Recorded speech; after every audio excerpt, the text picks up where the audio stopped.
દાહોદમાં નકલી finance company બનાવી 30 લાખનું ફુલેકું ફેરવવામાં આવ્યું, જ્યાં ઉત્કર્ષ સ્મોલ ફાઇનાન્સના નામે ઓફિસ બનાવી અને તેની શરૂઆત કરાઈ હતી। બેંક જેવો માહોલ ઊભો કરાયો, તેના માટે ફર્નિચર અને કમ્પ્યુટર ગોઠવાયા। ઠગાઈ આચારા માટે યુવતીઓને નોકરી પર પણ રાખવામાં આવી। જ્વેલર્સને રથયાત્રાના દિવસે સોનું ખરીદવાના બહાને ઓફિસ બોલાવ્યો। બેંકમાં પહોંચેલા જ્વેલર્સ પાસેથી 200 ગ્રામ સોનું લઈને ગઠિયો ફરાર થઈ ગયો। લોકરમાંથી નાણાં લેવાના બહાને ગઠિયો પાછલા દરવાજેથી ફરાર થયો હતો। બેંક શરૂ થયાના પ્રથમ દિવસે જ લાખોનું સોનું લઈને ઠગ ગાયબ થઈ ગયો।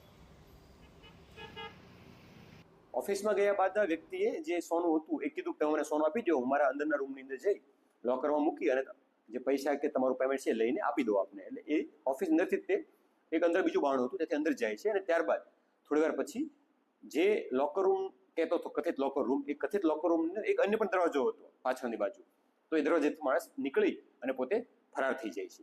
આમ વ્યક્તિ છે એમને સોનું લઈ લે છે એમની પાસેથી, પરંતુ એમને પૈસા આપ્યા વગર ત્યાંથી રવાના થઈ જાય છે। જે અંગે પોલીસ જાણ થતાં પોલીસ દ્વારા ગુનો દાખલ કરવામાં આવ્યો છે અને આગળની તપાસ હાલમાં ચાલુમાં છે।